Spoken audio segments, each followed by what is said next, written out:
This is exactly right. The Hulu original series Furious is now streaming on Hulu and Hulu on Disney+. Starring Emmy Rossum as Alice Black, Furious follows a rookie FBI agent on the hunt for Catherine, played by Lola Pettigrew, a mysterious and calculating female serial killer. While Alice upholds justice, Catherine kills for it, terrorizing the rich and powerful men of New York in her pursuit of vengeance. With secrets that change everything, Alice discovers there's a thin line between hunter and prey. Watch the Hulu original series Furious. Now streaming on Hulu and Hulu on Disney Plus for bundle subscribers. Terms apply. Goodbye. I'm Nancy Glass, host of the Burden of Guilt Season 3 podcast. This is a story about a horrendous situation that destroyed 2 families. It's a scorched earth war that shows just how far someone will go to get what they want. Cindy said I had to choose between the truth and my family, and I had to choose the truth. Listen to Season 3 of Burden of Guilt on the iHeartRadio app, Apple Podcasts, or wherever you get your podcasts. Hey everyone, it's the Jonas Brothers. If you haven't heard, our new podcast is called Hey Jonas. And this week, we're hanging out with someone we're really big fans of. Millie Bobby Brown. We talk about her new movie, Enola Holmes 3, family life, and all the amazing things she has going on right now. Plus, we find out what she really feels about the Stranger Things ending. You have over 60 animals. I don't know where the number 60, I've really got to figure that out. There have been plenty of sheep in my bed. It's a big bed. I'm literally sleeping in the bed. Listen to Hey Jonas on the iHeartRadio app, Apple Podcast, or wherever you get your podcasts.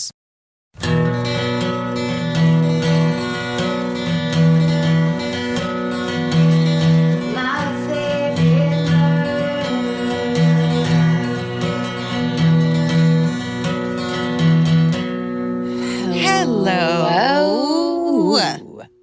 And welcome To My Favorite Murder, the Minisode. the Minisode that's being videoed for the fan cult. If you are part of the fan cult, you can see what we're doing. You can see why the staccato style of speaking makes perfect sense right now. It does. This is how we always talk. You've just never known it because you don't get to normally see it.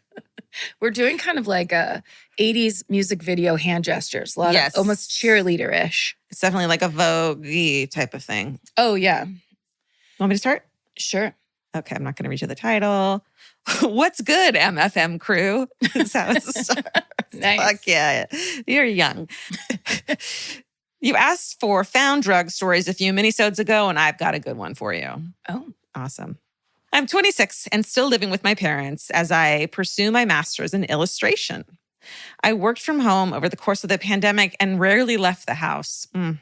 So when my mom asked if I'd like to get groceries with her, I don't hesitate at the chance to have a change in scenery. Mm-hmm.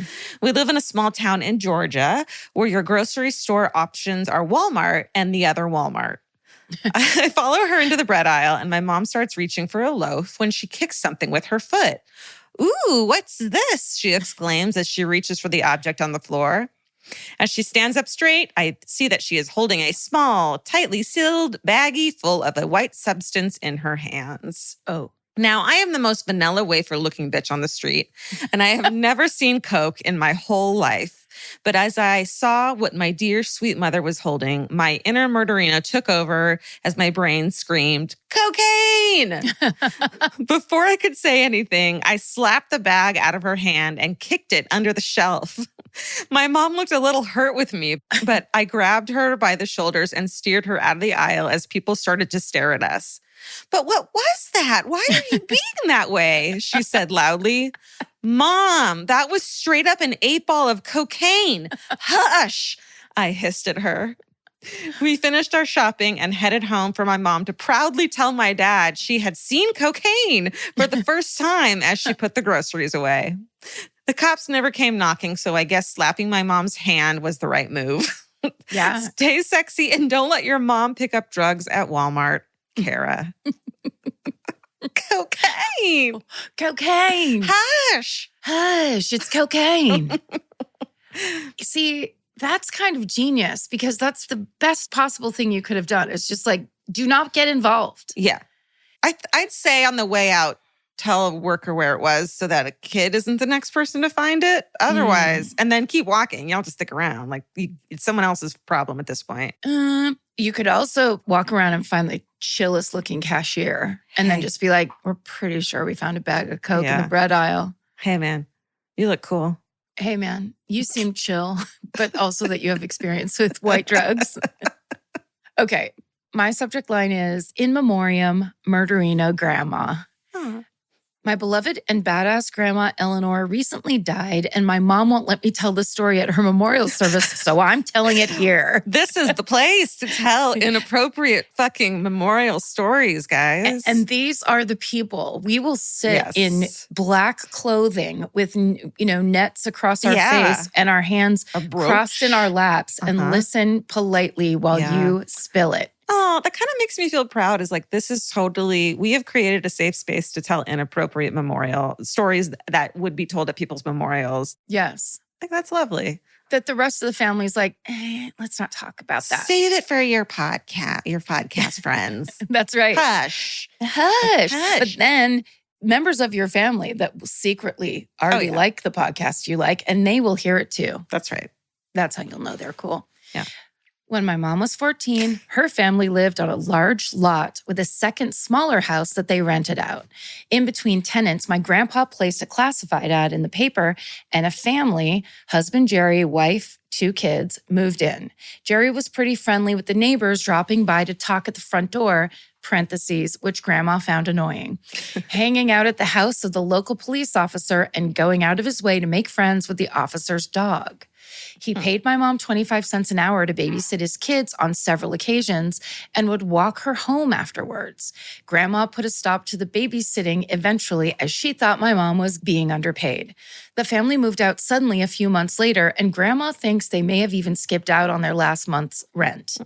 Grandma and her friend June were tasked with cleaning up the house for the next renters and found some odd things. Women's dresses and shoes too big for the wife, various household goods, and pictures in a kitchen drawer. June found these first and said, "Eleanor, these are dirty pictures." They were flustered and worried that their kids would see them, so they quickly threw the pictures into the trash. I think they assumed they were run-of-the-mill porn, but Grandma later remembered seeing a naked girl with her arms behind her back in one picture. 6 months later, the FBI came knocking on Grandma's front door. Turns out Grandma's tenant was Jerry fucking Brudos, the serial killer you covered in episode 79. Which one is he? He's the one that had the women's shoes and he had the bodies, like his family was in the house and he had women's bodies downstairs in the freezer, like they weren't allowed to go downstairs. And he was obsessed with feet and shoes. They're going to tell us a little bit about it right here. Okay, great. Oh my God. Other awful things, he dressed up in women's clothes to lure women into his car, took pictures of his captives, and kept body parts as souvenirs. The FBI dragged the pond behind the house. Grandma always felt guilty that she let her kids watch that process. Luckily, they didn't find anything. And gave Grandma a stern talking to about laws requiring landlords to keep tenant property for at least 6 months after they moved out. Guess they weren't happy that all that evidence wound up in the trash. Yeah, Grandma. Grandma was pregnant with my youngest aunt at the time all this happened. So when we reconstructed the timeline, it appears Brudos lived on their property in between the last known person he killed and when he was finally caught. Not sure if this was when Grandma's interest in true crime started, but I remember spending my teen summers at her house reading her true crime books and making my own mental list of ways to evade killers. She was a huge part of my life and inspired me to live my best life and create my own best family as a badass single mom. Stay sexy and give your grandmas an extra hug. Tam, she, her. Wow. That's too close for comfort. I mean, a serial killer is your tenant. Yeah. Horrifying. Ooh, and then he's trying to make friends with the police dog. Yeah, right? That's got to be like there's a reason. Oh, yeah. Crazy. I'm Nancy Glass, host of the Burden of Guilt Season 3 podcast. This is a story about a horrendous situation that destroyed 2 families. It started more than 7 years ago when Cindy and Kenny were 2 40-somethings who had just gotten engaged. Days later, they walked into a scorched earth war they never saw coming. Turn around and place your hands behind your back. The cops came into my house and threw me in jail. And to Cindy's surprise, her fiancé, Kenny, was charged with abusing one of her children. I never once doubted Kenny, and I always doubted the accusation. On Season 3 of Burden of Guilt, you'll hear a story about the lengths someone will go to in order to get what they want. This case has got to be one of the most despicable. Listen to Season 3 of Burden of Guilt on the iHeartRadio app, Apple Podcasts, or wherever you get your podcasts. I'm Stephanie Young. The hit podcast Love Trapped is back with new updates in the case of Laura Owens. This is CR 2025, State versus Laura Owens. I think she really believes that she still has an out. I'm quite confident that they're up to something. We're following the case live as the criminal charges finally come to a conclusion. Trust us when we tell you, as the victims of Laura Owens, she will not stop. Listen to Love Trapped on the iHeartRadio app, Apple Podcasts, or wherever you get your podcasts. On Boxing Day 2018, Joy Morgan was last seen at her secretive church. 6 weeks later, she's reported missing.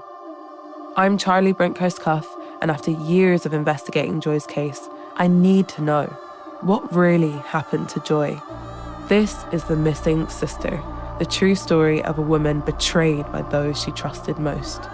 Listen to The Missing Sister on the iHeartRadio app, Apple Podcasts, or wherever you get your podcasts. This is called They Are Watching Us. Hello, everyone who makes this podcast, animals included. Being an adult with ADHD, I'm going to do my best to make this short and direct. You don't have to. You don't have to. They don't, by the way. It's okay. Around 2015, I was living in an apartment in Pittsburgh. I rented an apartment on the bottom floor of a 3-apartment building. There were exactly 3 parking spots for each tenant, so after a couple months of living there, I was keen to the vehicles of the other tenants. One day, after returning from work, I noticed a random car in one of the tenants' parking spots. I didn't think much of it and went to get ready to meet my boyfriend at the bar. After a couple hours of drinking shitty beer and Jameson shots, I decided it was time to go home. My boyfriend decided to stay, so I Ubered home and put myself to bed. At around 3 a.m., I woke up to a man about 6 feet tall who I had never seen before, standing at the end of my bed, yelling, "We have to go, they're watching us." I was completely disoriented and thought he was telling me there was a fire. I, for some reason, trusted him and followed him into the laundry room. When we got there, he started pointing at different parts of the room, saying, "There's a camera there, a camera there, a camera there. They're watching us."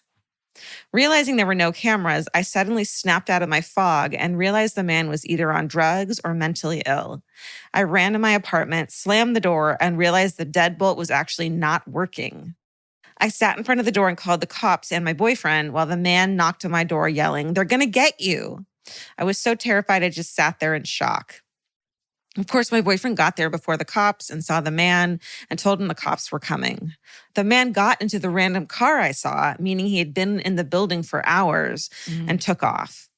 When the cops got there, the only thing they did was let my dog out, which ran away due to all of the drama. So after all of it, I ended up running through the streets with no shoes on to rescue my pup, while the cops proceeded to tell my boyfriend they couldn't really do anything except write up a report.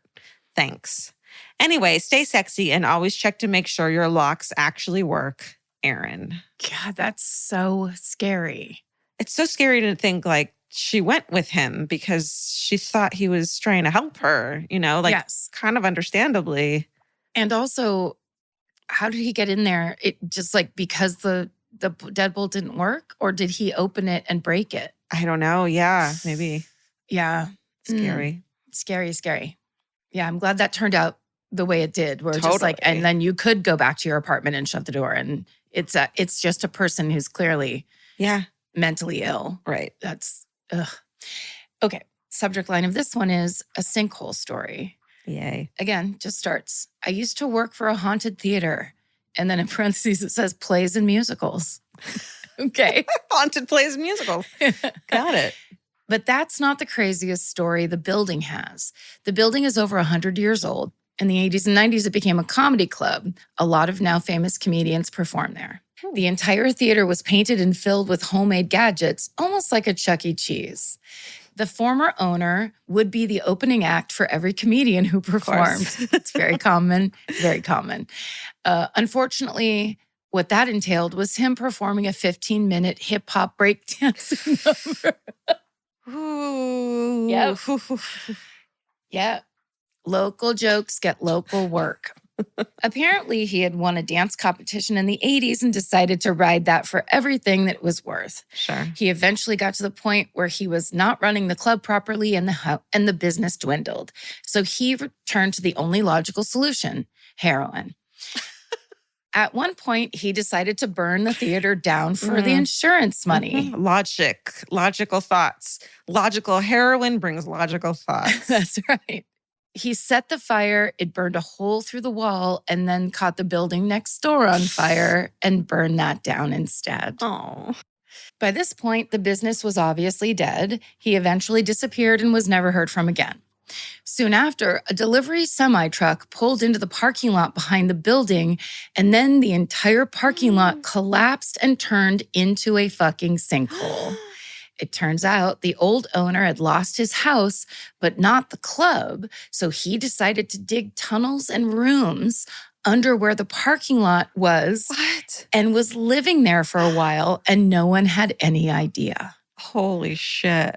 The city eventually came to fill the hole. Their solution was to fill it with sand and then put a piece of plywood over the hole he used as the entryway in the theater's basement. So if you ever move the piece of plywood, which was not looking very stable even when I worked there, goodbye parking lot. And then it's just signed R.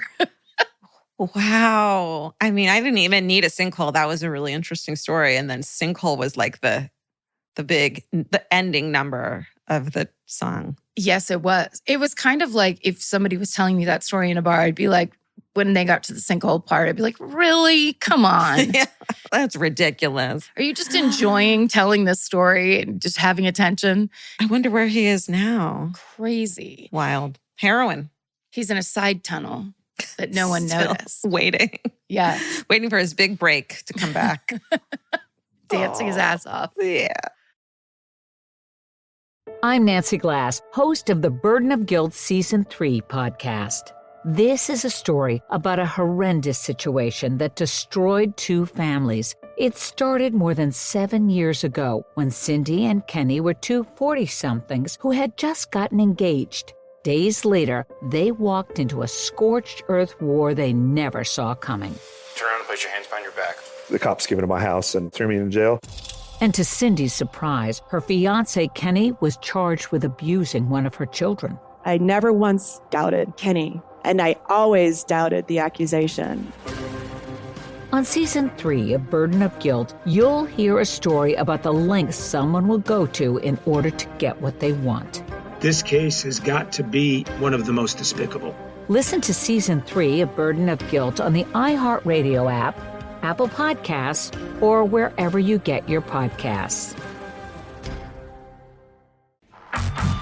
My first guest is Paris Hilton, Shakira, Luke, and Yerin. You have surprises? Many surprises. Welcome to the Sweet 305 podcast, where the group chat comes to life. What up? You're the only person I know that loves a yellow Starburst. It's lemonade. Listen to Sweet 305 with Lele Pons. Open your free iHeartRadio app, search Sweet 305, and listen now.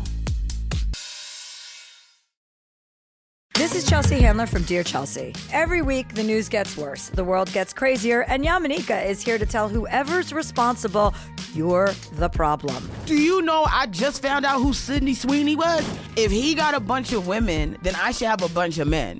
Do better or do less so I don't have to do so much. I'm Yamanika, and I'm out. Listen to You're the Problem with Yamanika starting on July 15th on the iHeartRadio app, Apple Podcasts, or wherever you get your podcasts.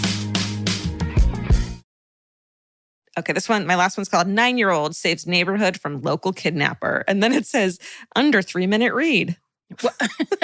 In the subject line to like let whoever know. Perfect. It's very smart. Okay, then it says, y'all are great. This is long, but worth it. It's 1992. I'm around 9 years old. We're in a suburb of Houston. Think large trees, small starter homes built in the 70s, the sound of cicadas, and humidity so dense you can taste it. I rule the neighborhood with my turquoise 10-speed Huffy, Mossimo shirt, and bangs so thick I'm practically sporting a mullet. One evening, as summer was slipping into that false fall Houstonians get fooled by every year, I found myself at Erin's house, a friend who lived across the street and about a dozen or so homes down from mine. My parents had called and said it was time for me to come home. I begrudgingly said my goodbyes, headed outside, and hopped, helmetless, onto my trusty Huffy and rode off. It was just past dusk. Streetlights had been on for a while, my usual cue to come back home, so I picked up the pace a little. As I contemplated whether or not I needed glasses, I did. The streetlights hazy and most objects ill-defined, I noticed in the distance the unmistakable, however fuzzy, outline of a man approaching from the other side of the street. As he got closer, I could see he was wearing a hoodie, carrying a flashlight and a small jacket. A budding murderino, I immediately thought, he's out looking for kids to kidnap, and he's going to use that jacket to disguise them. Which makes sense. Put another jacket on them. They're looking for a kid with a different outfit on. It's like, nope, just sweaty kids wearing 2 jackets. Yeah. At this point, he was still about 10 yards ahead of me, but was now making his way to the middle of the street as if to cross to the other side and, of course, intercept me.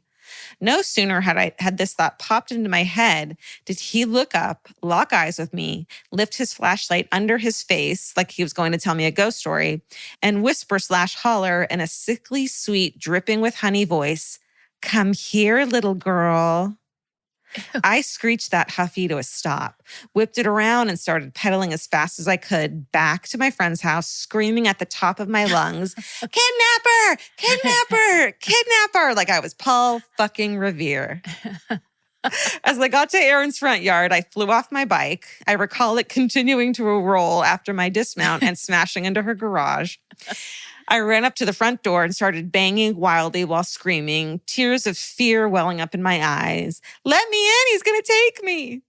The door swung open. I ran inside and went straight to the phone because not only did everyone have a landline in the 90s, we all knew where our friends' landlines were located. Ignoring Erin's mother's questions, I confidently dialed 911. I wasn't about to waste any time telling Lorraine any details. I had my body, an entire neighborhood to protect.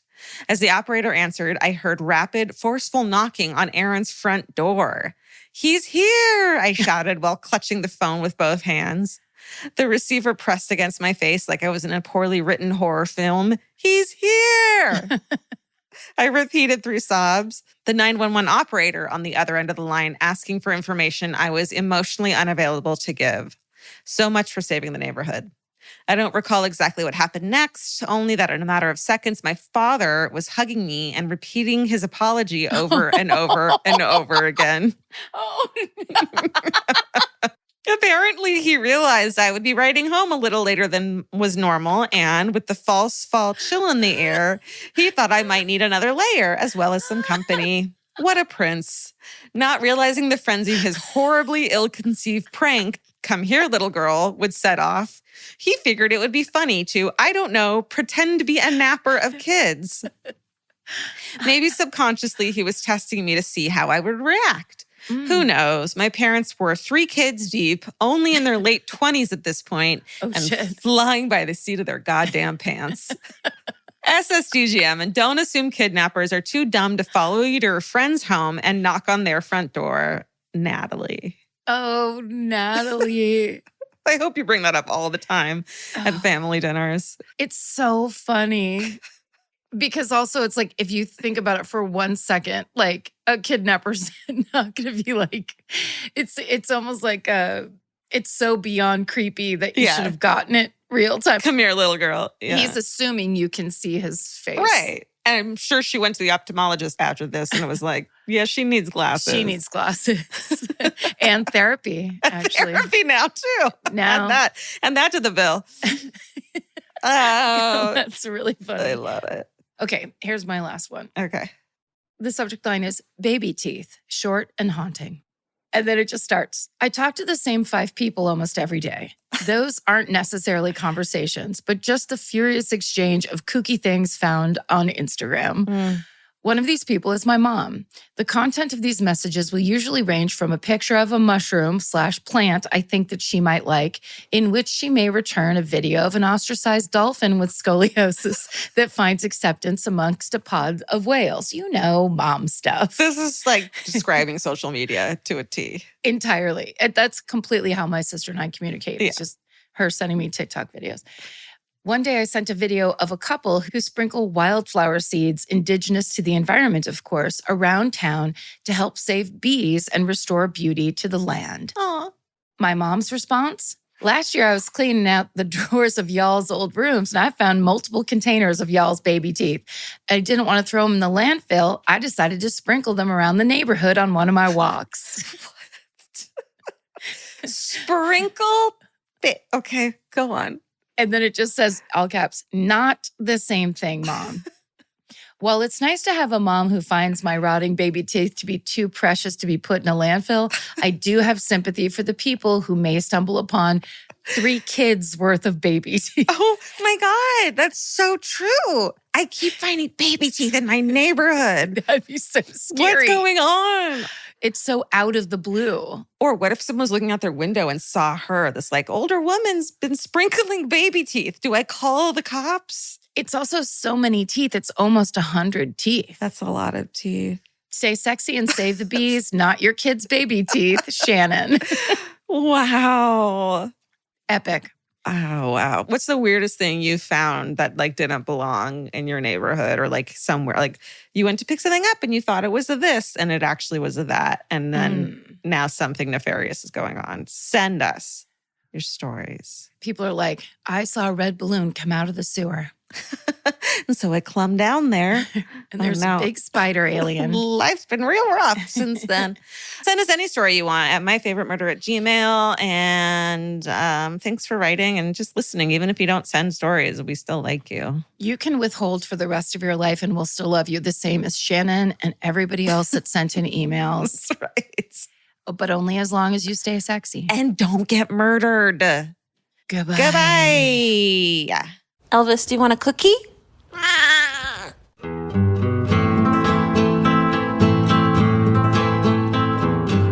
This has been an Exactly Right production. Our senior producer is Hannah Kyle Crichton.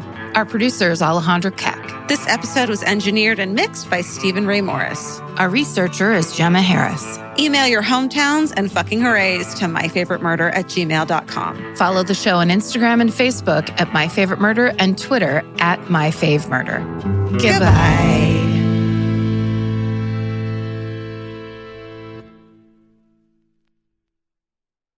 I'm Nancy Glass, host of the Burden of Guilt Season 3 podcast. This is a story about a horrendous situation that destroyed 2 families. It's a scorched earth war that shows just how far someone will go to get what they want. Cindy said I had to choose between the truth and my family, and I had to choose the truth.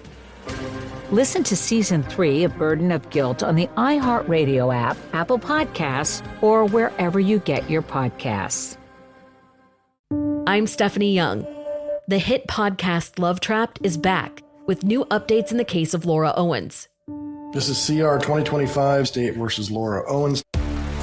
I think she really believes that she still has an out. I'm quite confident that they're up to something.